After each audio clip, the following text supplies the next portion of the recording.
It was supposed to be just another campus event, another night where politics and protest collided inside the walls of a university auditorium.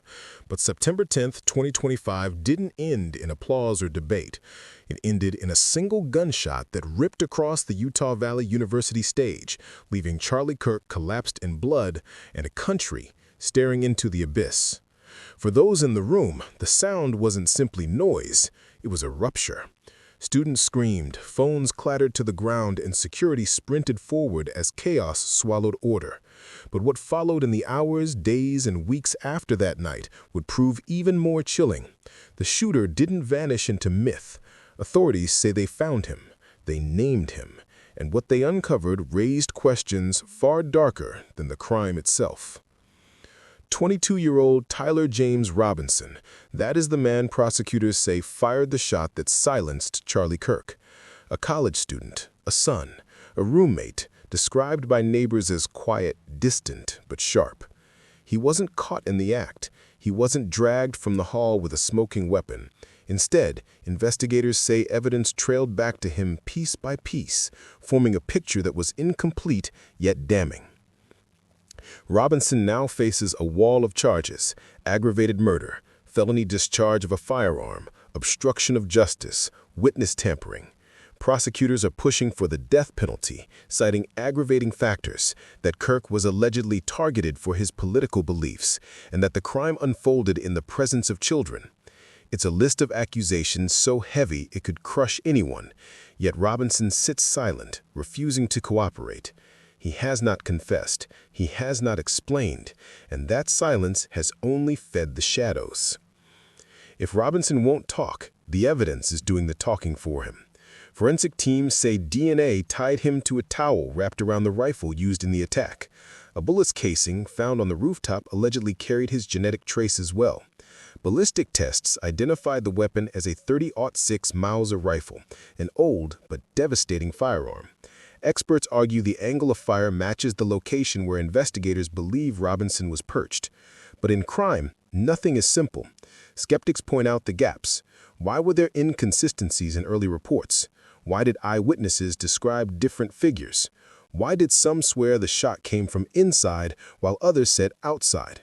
And if the case is as airtight as prosecutors claim, why does Robinson need to sit in silence, refusing to cooperate? Officially, motive remains unclear. Investigators have hinted at Robinson's alleged leftist ideology. In a country as divided as America, ideology alone can become gasoline poured across dry earth. But was that enough to justify the trigger? Or was there something deeper? Investigators found online discussions, traces of messages hinting at disdain for Kirk's influence. Bullet casings recovered from the scene carried what some described as mocking inscriptions, words meant to taunt, to dehumanize, to leave a scar long after the shot. And yet, beyond these fragments, motive dissolves. Robinson has not explained himself, not once.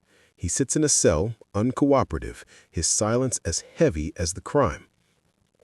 The reaction was immediate. Supporters of Kirk flooded vigils, calling his death an attack not on a man, but on free speech itself. They saw him as a martyr, a warrior silenced for daring to speak what others feared to say.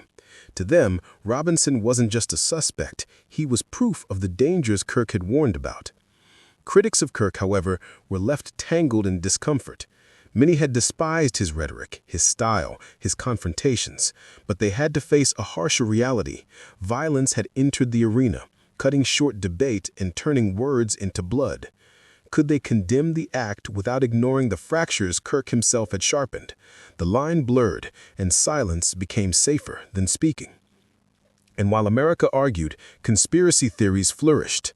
Some swore Robinson was too convenient, a scapegoat offered to calm a restless nation. Others suggested the event was staged, orchestrated, or manipulated. In the absence of absolute clarity, people filled the void with fear. Robinson's family has spoken little, though reports suggest his roommate and relatives are cooperating with investigators. Even so, whispers linger. Did he act alone? Was there a wider network? And if ideology was the spark, who lit the match? What America is left with isn't closure. It's a fracture line running straight through the nation. A young man accused of carrying out an assassination. A public figure silenced mid-sentence. A political climate already toxic, now radioactive. And a justice system straining under the pressure to not only solve a crime, but to answer a question the country itself cannot. Why? You've heard the facts, but ask yourself, what's more dangerous, the gun that fires or the silence that follows? If you feel that weight, don't just watch quietly. Subscribe and make sure silence doesn't win. As prosecutors prepared their case, one thing became clear. The evidence might tell a story, but the truth was still slipping through their fingers. Because behind every fingerprint, every bullet casing, every headline, another question loomed. If Robinson really pulled the trigger, why won't he speak? It is often said that evidence doesn't lie. But in the case of Charlie Kirk's assassination, evidence doesn't speak clearly either. It whispers, it contradicts, it tempts investigators with half-truths. What the public sees as certainty, forensic experts know is never absolute. When authorities first announced the arrest of Tyler James Robinson, the 22-year-old accused of firing the fatal shot, they pointed not to a confession, because Robinson has remained silent, but to the weight of physical proof. The evidence places him there, prosecutors declared. But as the details began to surface, Americans discovered that even evidence, under a microscope, raises questions. Central to the case is a rifle, a .30-06 Mauser, an old German bolt-action weapon with a history as long as the last century's wars. Investigators say this rifle was found abandoned, wrapped in a towel, discarded like an afterthought. The towel, they claim, carried Robinson's DNA. A screwdriver found nearby, they added, also matched his genetic material. The image is cinematic. A young man perched on a rooftop, weapon wrapped tight, ready to fire. But reality is rarely so neat. Why would a shooter careful enough to plan an assassination leave such traceable items behind? Why wrap the weapon in a towel that could betray him? For every certainty, another question erodes confidence.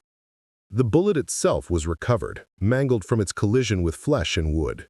Ballistics tied it to the Mauser rifle. The grooves etched in metal matched the barrel's unique signature. On paper, this is damning, but ballistics is not as clean as television suggests. Experts admit the match was strong, but not perfect. Imperfections in the bullet's surface meant some marks could be interpreted differently. It's consistent, one analyst wrote, but inconclusive without the weapon. And while the weapon had been found, the circumstances of its discovery left room for doubt. Even more unsettling were reports of inscriptions. Some claimed bullet casings bore mocking words, scribbled messages meant to taunt Kirk's memory. If true, this detail would suggest intent beyond mere violence. It would be theater, cruelty, performance. But here too, clarity falters. Photographs of the casings circulated online, but their authenticity has been questioned. Were these words written by the shooter or by someone later as rumors spiraled? The truth remains buried in shadows. DNA is hailed as the golden standard of forensic science. In this case, prosecutors leaned heavily on it. They claim Robinson's DNA appeared on the towel wrapped around the rifle and again on the screwdriver found nearby. Strong links on the surface. But DNA is a tricky witness. It can travel without intention. A towel may have been touched in another setting, a tool borrowed, an object handled weeks earlier. Contamination, transfer, even planting, all possible, however unlikely. Defense attorneys are expected to lean heavily on this ambiguity. The jury, when the time comes, will not simply be asked whether DNA was present, but how it came to be there. If evidence struggles to speak, witnesses scream contradictions. Some swore the shot came from inside the auditorium. Others insisted it came from the back row. Still more pointed outside, toward shadows near the roof. Human memory, especially under stress, fractures like glass, sharp in its detail, but impossible to piece back together cleanly. Investigators recorded dozens of statements. No two matched perfectly. This is not unusual in a crime scene, but in a case of this magnitude, it fed suspicion. Conspiracy theories bloomed. How could no one agree on where the shooter was, skeptics asked. The answer, psychologists say, is simple. Trauma distorts. But in a nation desperate for certainty, trauma is no comfort. And then there is Charlie Robinson himself, Accused, charged, yet uncooperative. He sits in custody without bond, refusing to answer investigators' questions. His silence has become part of the evidence, not in court, where silence is a right, but in the public's imagination, where silence is guilt to some and mystery to others. Why won't he speak? Is it arrogance, denial, or perhaps knowledge that whatever he says will be twisted in the storm of politics and media? The absence of his voice leaves a vacuum, one that conspiracy theories eagerly fill. Every day he refuses, the legend of his silence grows heavier.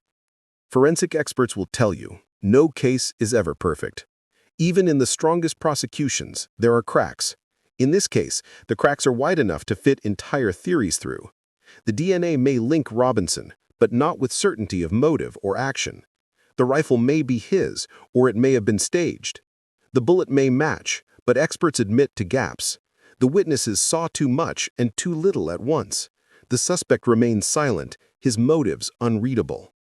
What does one believe when the facts themselves seem fragile? For supporters of Kirk, the evidence feels irrelevant. To them, motive is already known. A man who silenced a voice of truth. To critics, the evidence stirs unease, not because they doubt Robinson's guilt, but because the cracks leave space for conspiracy, and conspiracy has a way of outliving truth. And here lies the deeper danger.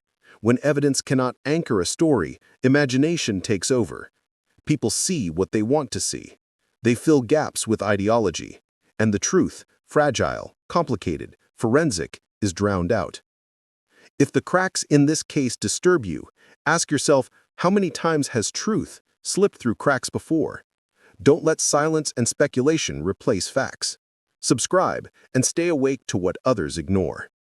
As investigators tightened their case around Robinson, one truth became unavoidable. Evidence may point to him, but it could not explain him. And so the next question loomed larger than any ballistic report. What kind of ideology drives a man to silence another with a gun? Every crime has two parts, the act itself and the shadow that explains it. In the case of Charlie Kirk's assassination, the act was undeniable. A gun fired. A man fell. A nation recoiled. But the shadow, the why, remains the part Americans fear most, because when a motive is unclear, speculation becomes a wildfire. Prosecutors have suggested that Tyler James Robinson, the accused shooter, was motivated by ideology, a set of beliefs that collided violently with Kirk's public persona. They describe Robinson as someone shaped by leftist ideology, a phrase that in today's America means different things to different ears. To some it implies political disagreement, to others it suggests radicalization. To many it is an empty label, a placeholder where motive should be. Authorities traced Robinson's online activity. According to investigators, his Discord messages revealed disdain for Kirk's speeches, frustration with what he saw as dangerous lies spread by conservative media, and anger at how Kirk had mobilized youth into what Robinson considered a harmful movement. But digital trails are messy. In a sea of millions of messages, what counts as motive? Everyone vents online. Everyone posts opinions sharper in text than in life. Yet prosecutors latched on to phrases, words about silencing, about stopping, about ending voices. Were these expressions of opinion or glimpses into intention? The line blurs dangerously. Then there were the alleged inscriptions. Some bullet casings reportedly carried taunts, words meant to dehumanize Kirk, to leave scars beyond the gunshot. If authentic, they would be chilling, proof that the shooting was not only an act of violence, but an act of symbolic warfare. But like much in this case, authenticity is debated. Rumors swirl. Were the inscriptions real, or were they internet fiction that attached itself to fact? Understanding Robinson means grappling with belief itself. Ideology is not born overnight. It grows from grievances, from narratives consumed, from isolation and identity. Investigators suggest Robinson saw himself not as a criminal, but as an actor in a larger story, one where Kirk represented everything he believed was corrupt or dangerous. In this way, ideology transforms.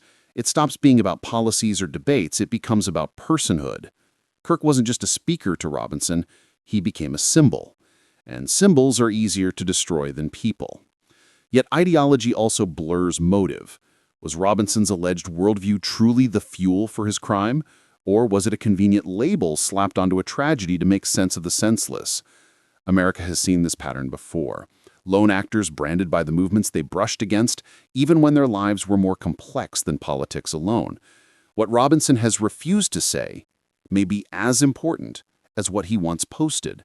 His silence in jail has become a form of communication. In refusing to explain, he forces others to invent. To supporters of Kirk, his silence is cowardice. To critics, it is arrogance. To conspiracy theorists, it is evidence that the truth is being hidden, whether by him or by others. Psychologists warn that silence itself can radicalize. It allows ideology to remain unchallenged, to echo unchecked. A confession would at least provide closure. A manifesto might reveal twisted reasoning. But silence leaves a blank page, and the nation scribbles its own fears across it. The deeper tragedy is not only Robinson's alleged beliefs, but what they reveal about America. In a polarized nation, every ideology feels weaponized: left, right, radical, reactionary. Each side accuses the other of endangering democracy, of spreading lies, of corrupting the youth. In this climate, ideology doesn't just divide, it dehumanizes. Opponents stop being neighbors and start being enemies.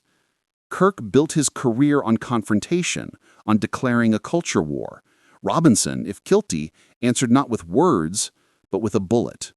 Together, their stories form a mirror, one that reflects a nation where disagreement has metastasized into violence. The irony is impossible to ignore. Kirk believed words were weapons in the culture war. Robinson, prosecutors argue, believed the same. One wielded rhetoric. The other, allegedly, wielded a rifle. Both believed the other was dangerous. Both believed silence was defeat. And so America is left to wrestle with a question that should terrify more than any single case. If words can inspire bullets, where does free speech end and responsibility begin? Think about it. If belief alone can turn into bullets, how safe are any of us in a world drowning in ideology? Don't let yourself be lulled by silence. Subscribe and stay awake to the dangers that words can hide. As investigators traced Robinson's digital life and prosecutors painted his beliefs as motive, another realization struck. The crime was bigger than one man and one ideology. Because in the background, the FBI and federal authorities were preparing for something larger, not just to solve a murder, but to prevent a wave. The question was no longer who pulled the trigger, but how many others might follow. The death of Charlie Kirk was never going to remain a local crime. The moment news broke, the investigation ceased being about one man and one suspect. It became about the nation. In America, political violence is never contained. It bleeds into every conversation, every headline, every institution. And in September 2025, it bled fast. Within hours, federal agents swarmed Utah Valley University. Local police were already overwhelmed, but this was bigger than their jurisdiction. The FBI, pressured by Washington, made the case their own. Evidence bags piled, witness statements filled binders, and teams of analysts dissected everything from bullet fragments to social media posts. The Bureau's fear was not only about solving the murder, it was about stopping the next one. Because history teaches a cruel lesson. Political assassinations rarely stand alone. They echo, they inspire, they multiply. And in September 2025, it bled fast.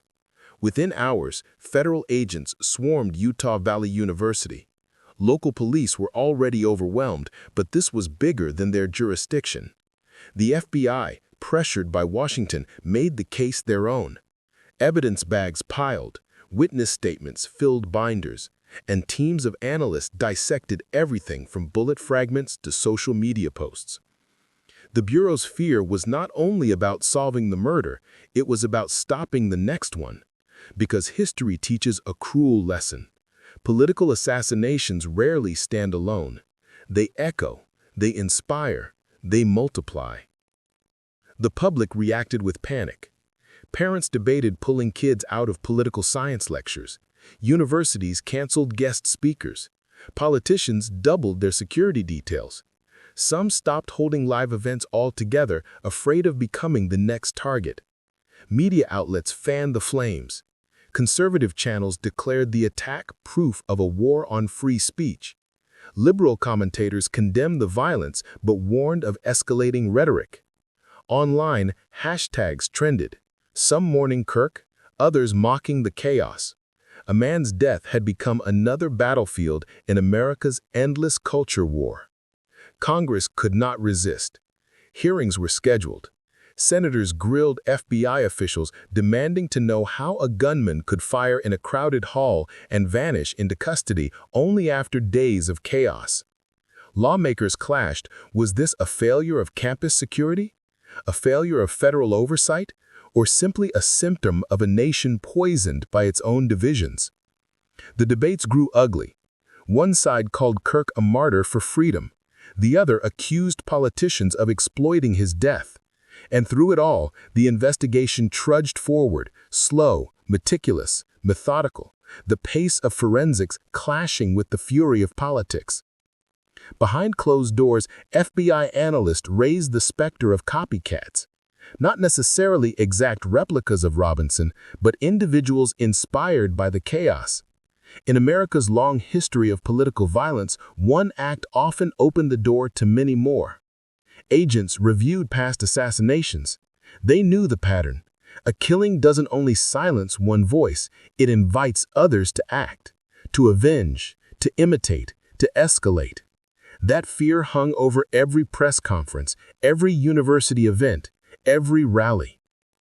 And still, Robinson said nothing. No statement, no manifesto, no explanation. His silence left the FBI not with closure, but with dread. Because a silent suspect is a blank canvas, and in America, everyone paints their own nightmare across it. Prosecutors pushed for the death penalty. They argued the aggravating factors were clear: targeting a man for political beliefs, endangering children in the audience, obstructing justice afterward. But the trial was months, perhaps years away, and in the meantime, the silence weighed heavier than any verdict. Defense attorneys hinting at contamination, conspiracy, or doubt. They pointed to the contradictions in witness testimony, the contested inscriptions on bullet casings, the uncertainty of DNA transfer. The stage was set for a trial that would not only judge Robinson, but reopen every wound in the American psyche. America waited. Supporters of Kirk demanded justice. Critics demanded clarity. And millions of ordinary citizens asked a quieter question. If a man could be gunned down mid-speech, how safe was anyone? That question seeped into schools, workplaces, dinner tables. Parents told children to avoid crowds.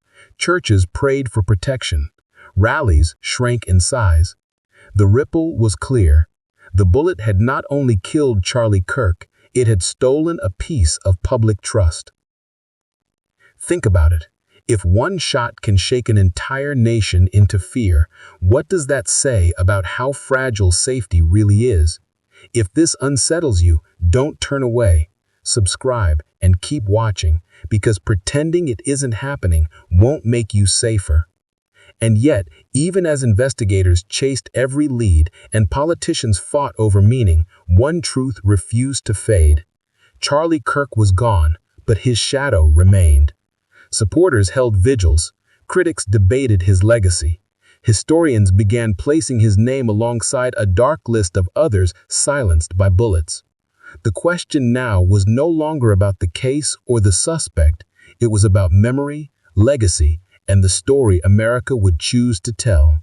Because every assassination ends in death, but the fight is always over what comes after.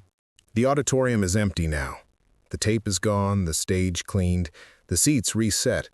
Students file back into classes, professors return to lecterns, and life moves forward, at least on the surface. But the truth is heavier. The echo of September 10th still clings to Utah Valley University like smoke after fire. And across America, it clings to something deeper. The uneasy realization that political violence is not a story of the past, it is the present. Charlie Kirk's death did not simply silence a man, it forced the nation into a mirror. Some saw a martyr for free speech, struck down for daring to challenge a cultural tide. Others saw irony, a man who lived by confrontation, undone by it. And millions more saw a reminder that in America, no voice, no matter how loud, is immune to the sound of a gun. In the weeks after, vigils lit the nights. Supporters gathered in cities holding candles, praying, chanting his words. They called him a warrior, a defender of youth, a voice that would never be replaced. Signs read, "Free speech has a martyr." His podcasts and speeches replayed online, framed not as debates, but as prophecy. In their eyes, Kirk had predicted the war of words would become a war of weapons, and his death proved him right. Critics, however, struggled.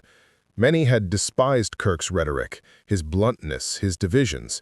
But violence changed the equation. Some condemned the act outright. Others whispered uneasily, was this inevitable in a culture where words sharpen into blades? Could America still draw a line between speech and survival? Then came Donald Trump's announcement Charlie Kirk would be awarded the Presidential Medal of Freedom posthumously. Supporters erupted in applause, hailing it as recognition of his influence. Critics bristled, seeing it as provocation, another spark in the tinderbox of division. The medal was not just a ribbon, it was a symbol, one that cemented Kirk as both hero and lightning rod. Historians noted the irony. Men once condemned as divisive often become symbols in death. Kirk had joined a lineage he never sought. Names like Huey Long, Robert F. Kennedy, Martin Luther King Jr. Men who had inspired and enraged. Men whose deaths became questions rather than answers. The investigation continues, but Robinson's silence still dominates. He sits in custody, uncooperative, a ghost of motive. Prosecutors build their case, defense attorneys sharpen their doubts, but nothing can erase the weight of what is missing: explanation. America craves stories that end in clarity, but here the silence is the ending. That silence is dangerous. It allows imagination to thrive. Conspiracies bloom in the absence of fact. Some whisper that Robinson was framed. Others claim Kirk staged his own death, a martyrdom to amplify his message. Still others believe shadowy forces manipulated the entire tragedy. None of these theories are grounded, but all are powerful, because silence leaves room for anything. In the months after, public life shifted. Universities hardened security. Politicians surrounded themselves with guards. Ordinary families hesitated to attend rallies, worried that ideology might spill into gunfire. America's free speech remained, but it was now shadowed by fear. Parents asked, "Is it worth letting my child attend a political event?" Students wondered, "Is raising my hand in debate safe anymore?" Organizers whispered, "If it happened once, why not again?" And beneath all these questions, the real wound: trust. Trust in safety, in institutions, in the belief that democracy could be argued without blood. For historians, Kirk's assassination has already entered the timeline of American political violence. From Lincoln's theater seat to Kennedy's motorcade, from Martin Luther King Jr.'s balcony to Charlie Kirk's stage, the pattern is haunting. When words divide too deeply, bullets find their way in. But Kirk's legacy is more complicated than history books will admit. Was he a prophet of a dangerous culture war, or a provocateur who fueled it? Was his death the silencing of a necessary voice, or the tragic proof of how far the nation had fallen? The truth is this: Kirk's death revealed what America already knew but refused to face. That the nation's divides are not rhetorical, they're visceral, they're armed, and they can silence anyone, no matter how powerful, how controversial, how protected. The bullet that struck Kirk was more than metal. It was a message that politics in America no longer ends at words. And the silence that followed, Robinson's silence, the silence of unresolved motive, the silence of audiences too afraid to return to auditoriums, is the loudest warning of all. You've seen how one shot can change a nation, but here's the question. Will you stay quiet, or will you help expose more stories like this? Don't be part of the silence.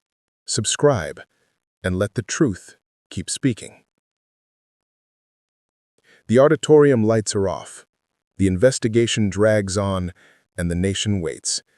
But in the waiting, a darker truth whispers. This was not the end. In a country where ideology has become weapon, silence is only an intermission. And somewhere out there, in the echo of September 10th, another story is already beginning.